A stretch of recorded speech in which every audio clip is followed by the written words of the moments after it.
لالتقاط الصور المميزة، يملأ فريق التصوير حوض سباحة عميق جدا ويضع أريكة لتقف عليها يعمل العارضة. داي في جلسة التصوير هذه وطلب من صديقته كويا إحضار كلبهما لاكي ليظهر في الصور. بما أن داي مصاب بالسكري فهو بحاجة إلى أخذ حقنة الأنسولين. يرافقه كويا ويخرج صندوقا موسيقيا ويمزح بشأن الحمل، وهو ما يثير أعصاب داي.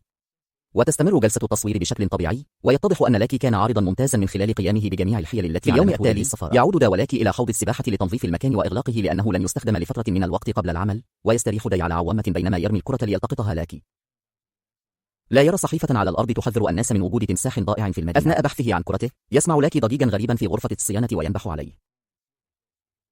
تنقطع المتعة عندما يصحب مالك حوض السباحة رافعة لتصريف حوض السباحة ويقيد لاكي بالسلاسل لأنه يخشى أن يسقط. يذكر الرجل داي بالذهاب إلى العمل ويودعه بما أنه سيكون في إجازة لمدة 3 أشهر قادمة.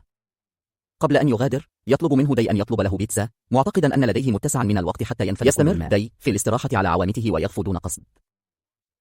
عندما يستيقظ يدرك مدى انخفاضه في هذه البركة العميقة للغاية ويصاب بالذعر. ونظرا لعدم وجود سلالم يسبح إلى أقرب جدار ويحاول التسلق، ولكن لا يوجد شيء يتمسك به وينتهي به الأمر بإيذاء مسمار بدلا من ذلك.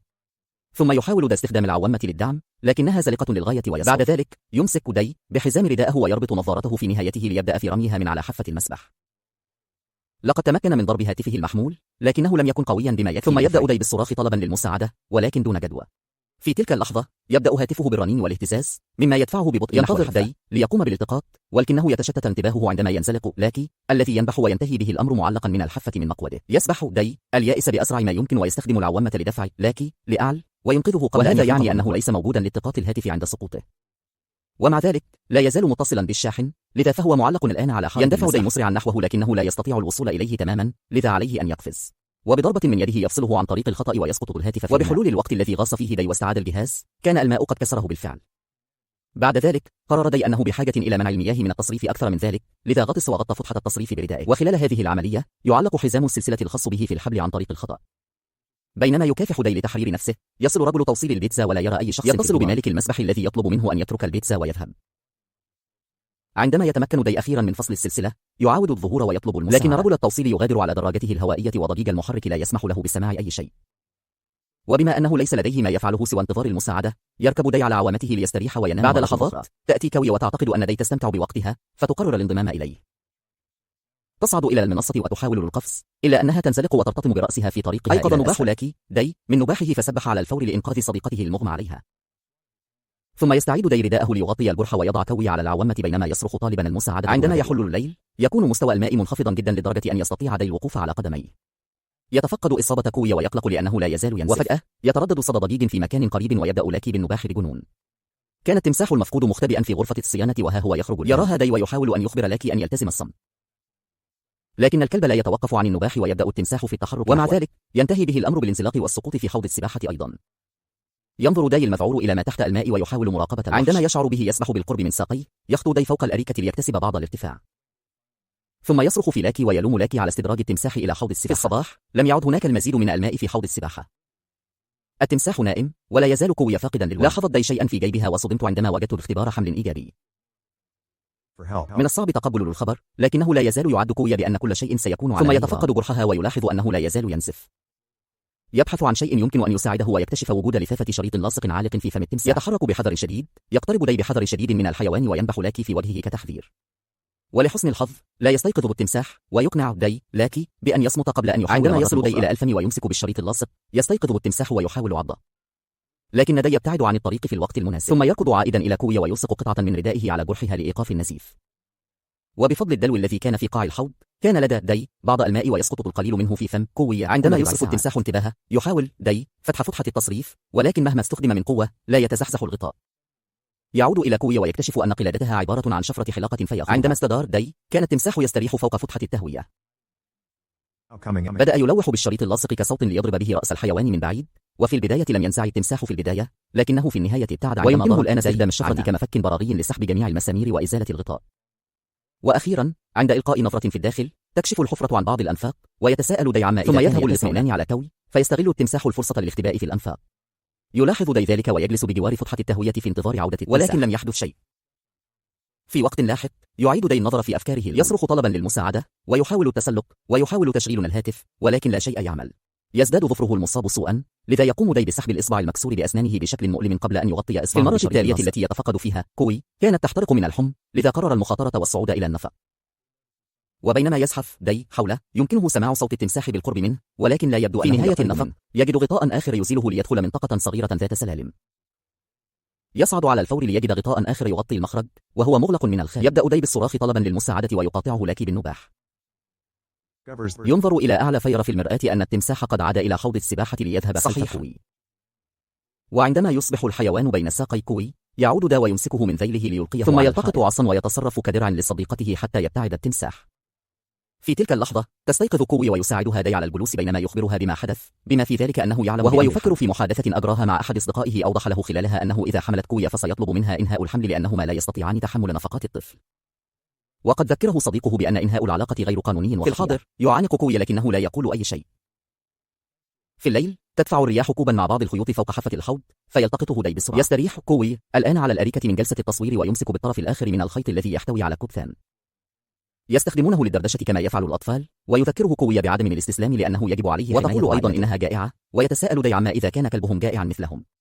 في تلك اللحظة يصدر لاكي ضجيجا وينظر داي ليكتشف أن حيوانه الأليف يأكل. يستغرق الأمر بعد الصراخ، ولكن في النهاية يرمي لاكي الصندوق مع بقية البيتزا في حوض السباحة. لم يتبقى الكثير من الطعام ويريد داي أن يحصل كوي على كل شيء، لكن كوي يقول إن الطفل يريد أن يأكل. تظهر ذكريات أخرى كيف كان كوي يتذمر من عمل داي الكثير من الوقت لدرجة أنه لم يكن لديه الوقت حتى لاصطحابها لتناول البيتزا. والآن لا تستطيع التوقف عن البكاء لأنهما أخيرا يتناولان البيتزا. في الصباح يوقظ داي لاكي من نومه وهو يرمي أنبوبا في حوض السباحة. لم يتبقى أي ماء في الدلو والحرارة لا تضر. بعد التبول في الزاوية يستخدم دا الشريط اللاصق لكتابة المساعدة على الأرض. ومع ذلك فإنه يصاب بالدوار أكثر فأكثر في كل ثانية وينتهي به الأمر. يحلم بلحظاته المفضلة مع كوي، ولكن سرعان ما يتحول الأمر إلى كابوس عندما يرى نفسه محاصرا في الماء. في المساء يوقظه كوي ويوقظه من نومه ويدفعان الأريكة معا إلى الأسفل حتى يتمكن من الجلوس مع وجود درع على ظهره. أن التمساح أنثى لأنها رأت الحيوان يضع بيضه بعد الظهر. ثم تبدأ السماء تمطر حتى يتمكن الزوجان من جمع بعض الماء في الدلو مرة. في اليوم الرابع يحدق داي في التمساح لفترة من الوقت قبل أن يغمى عليه مرة أخرى. عندما يحاول الحيوان الاقتراب أكثر تدوس على رداء داي وتسقط، ولأن هذا كان فخا طوال الوقت تتوقف داي عن التظاهر بالنوم وتركض لدفع التمساح إلى الداخل أكثر حتى يختفي جسدها بالكامل. بعد ذلك يضع الغطاء مرة أخرى على الحفرة ويضع الزوجان الأريكة فوقها ويجلسان عليها لإضافة وزن إضافي. يجمعون بين العصا وضوء الشمس من خلال نظارة داي لإشعال نار تسمح لهم بطهي بيض التمساح. تريد داي أن تحصل كوي على كل شيء مرة أخرى، لكنها تصر على المشاركة. في تلك الليلة وضعوا الأريكة على الحائط وصعدوا فوقها، وكان داي أيضا بمثابة قاعدة لكوي. تكاد تصل إلى حافة المسبح، ويقف داي على أطراف أصابعه ليرفعها إلى أعلى، لكن ذلك لا يزال غير كاف. يفكر داي مصمم على حماية صديقته، فيفكر داي في طريقة جديدة تسمح للتمساح بالعودة إلى البركة حتى يتمكنوا من الاختباء في الأنفاق والحفاظ على سلامة الطفل. أخرجت كوي صندوق الموسيقى من جيبها ولاحظت اختفاء تمثال الطفل، فتساءلت عما إذا كان داي يقول إنها سقطت، لكنه رماها بالفعل. وهذا ما يجعل كوي تتساءل عما إذا كان داي يريدها أن تنهي الحمل، وعندما يؤكد لها ذلك يحاول داي مواساتها، لكن كوي يصفعه ويدفعه بعيدا. بينما يصفه بالقسوة يحاول أن يشرح له أنه يكافح في الحياة ولا يصلح أن يكون أبا، لكن كوي يشير إلى كل الأشياء التي قام بها من أجل بقائهم في المسبح، مما يثبت أنه قادر على الزوجان الصف بعيدا عن الفتحة، ويخرج التمساح على الفور بينما يساعد داي كوي في الدخول إلى النفق. تبحث التماسيح عن بيضها، ولكنها لا تجد سوى القشرة، فتأتي على الفور خلفها. يندفع للإمساك بصندوق الموسيقى الساقط قبل أن ينزلق على الأرض ليصل بسرعة إلى فتحة التهوية، ثم يقفز إلى الداخل ويغلق الغطاء مباشرة قبل أن يتمكن التمساح من الوصول. في تلك الليلة يبدأ داي بالشعور بالمرض الشديد، ويدرك كوي أنه لم يأخذ حقنته منذ أيام. يتذكر داي أنه ترك محقنة بالقرب من حوض السباحة، لذا يرفع غطاء المخرج بما يكفي لدفع رداءه. تمكن من دفع الحقنة فوق الرداء، ولكن عندما حاول سحبها نحو الشاحنة سقطت الحقنة وانكسرت. في الصباح يستمر داي في الحلم بالحياة مع كوي وطفلهما. أسقط صندوق الموسيقى بالخطأ تحت برميل، وعندما وصل إليه لاستعادته صدم عندما وجد علبة الأنسولين الخاصة به. اتضح أن رئيسه اسقطها عن طريق الخطأ عندما غادر. يحقن داي نفسه على الفور ويشعر بالتحسن. وفي وقت لاحق رأى مظلة تحلق في السماء، ويهرع داي إلى أعلى الدرج ليصرخ طالبا المساعدة، لكنه لم يصب بأذى. وهو في طريقه إلى الأسفل لا يلاحظ القلادة التي تحمل صفرته وهي عالقة في أنبوب، ثم يندفع عائدا إلى حوض السباحة ليكتشف أن المظلة مجرد لعبة. يبدأ في الصراخ طلبا للمساعدة مرة أخرى، ولكن لا جدوى من ذلك. في تلك اللحظة تبدأ رياح قوية في الهبوب وترسل بعض الأسلاك الشائكة مع الملابس. يعلق السلك على أنبوب ويقع معظمه على حافة الحوض. قرر داي محاولة تسلقه، مما أدى إلى إصابة يديه بشدة أثناء يتسبب وزنه في بدء انسلاق السلك عن الأنبوب، لكن داي لا يزال يواصل السير. عندما أوشك على الوصول إلى الحافة ينقطع السلك أخيرا ويكسر الهبوط السيء إحدى ساقيه قبل أن يفقد الوعي. في اليوم السادس يستيقظ دا وهو يعاني من ألم شديد، وباستخدام بعض العصي والشريط اللاصق يقوم بعمل جبيرة حول الساق المكسورة ويغيب عن الوعي مرة أخرى. عندما يستيقظ ينظر إلى إصاباته ويجد التمساح يركلها دي ويضرب رأسها بالدلو حتى تبتعد. في تلك الليلة بدأت السماء تمطر وبدأ المكان الذي يختبئ فيه كوي يمتلئ بالماء. تضرب على البرميل لطلب المساعدة، ولكن عندما يحاول دي الوصول إلى الفتحة يلاحقه التمساح مرة أخرى بسرعة، فيلقي الأريكة على التمساح ليحاصرها ويقفز إلى النفق ويحرص على إغلاق الغطاء قبل أن يزحف بعيدا. المدخل إلى غرفة كوي مغلق، لذا قرر دي البحث عن مخارج بعد استكشافه لفترة من الوقت. يوم دي متحمس للعثور على غطاء آخر وضوء قادم من خلاله. يبدأ على الفور في الدفع حتى يتمكن من فتحه ليصاب بخيبة أمل مما وجده في الخارج. اتضح أن هذا المكان يحتوي على حوضين وتربطهما فتحات التهوية. يصرخ دي من الإحباط بينما ينهار. عندما يهدأ يعود إلى النفق، لكنه بالكاد يستطيع التحرك قبل أن يفقد الوعي. في اليوم السابع تسقط لعبة المظلة في حوض السباحة ويأتي شخصان يربطون سلما في برميل ويعلقونه على حافة الحوض لينزلوا منه. أثناء الإمساك باللعبة يلاحظون رسالة الشريط اللاصق، ومع ذلك وبسبب الأريكة فإنهم يفترضون أن كل ذلك جزء من الإنتاج. لا يرون أحدا لأن الزوجين في الأنفاق والتمساح تحت الأريكة. يستيقظ دي عندما يسمع أصواتهم، ولكن عندما يصل إلى حوض السباحة يكون الرجال قد رحلوا بالفعل.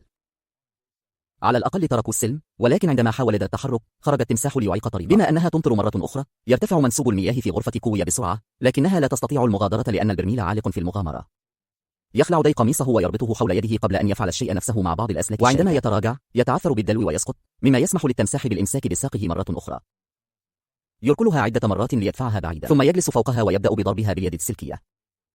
ترد التمساح بضربه بذيلها لتطرحه أرضا وتتحرك فوقه لمواصلة القتال. عندما ينظر دي إلى الأعلى يرى كوي على وشك الموت في المرآة، وهو ما يلهمه الاستمرار. يمد يده خلفه ويكسر ساق الأريكة التي يستخدمها لطعن التمساح في عين التمساح. لسوء الحظ يتسبب المطر في انزلاق البراميل من على الكومة وأخذ السلم معها. عندما يرى دي ذلك يسقط على ركبتيه معتقدا أن الأمر، وفجأة يضربه التمساح في ظهره قبل أن يعضه في بطنه تاركا جروحا بالغة. عندما كانت على وشك أن تعض رأسه أيضا وجد كوي الصافرة ونفخ فيها. دي من ذهوله ويضع العصا في فم التمساح ليصده. لا يزال كوي ينفخ في الصافرة ويبدأ لاكي في النباح، فيحاول دي أن يخبره أن يتراجع. لا يستمع لاكي ويحاول القفز في حوض السباحة، لكن السلسلة تكسر عنقه ويتدلى جسده الآن من فوق الحافة. ثم يلتقط دي الغاضب الأنبوب الذي ألقاه لاكي في وقت سابق ويدخله في فم التمساح ويدفعه حتى يطعن دماغها ليقتلها. يائسا لإنقاذ كوي لم يكن أمام دي خيار آخر سوى استخدام جسد لاكي للخروج من حوض السباحة. عندما يصل إلى الرأس يقول وداعا ويترك الجسد يسقط حتى يتمكن من مواصلة التسلق بالسلسلة، ثم يندفع إلى الفتحة الأخرى ويحاول استخدام أنبوب لفتحها. تتسبب القوة التي يضعها على هذه الحركة الشبيهة بالرافعة فيثني الأنبوب وتركه معلقا فوق الحوض الآخر. يرفض دي الاستسلام ويستمر في استخدام قوته حتى يفتح الغطاء. ينقطع الأنبوب أثناء ذلك ويسقط دي، لكنه يتمسك بحافة الحوض في الوقت المناسب. يدفع دي الألم في ساقه ليخرج من حوض السباحة ويركض ليقفز في مياه النفق. وجد كوي فاقدة الوعي وسحبها للخارج ليبدأ على الفور في إجراء الإنعاش القلبي. في البداية لم يكن هناك أي رد فعل، وبكى دي وهو يعانقها ظنا منه أنها رحلت. ولحسن الحظ أيقظتها صرخاته الحزينة ليجتمع شملهم.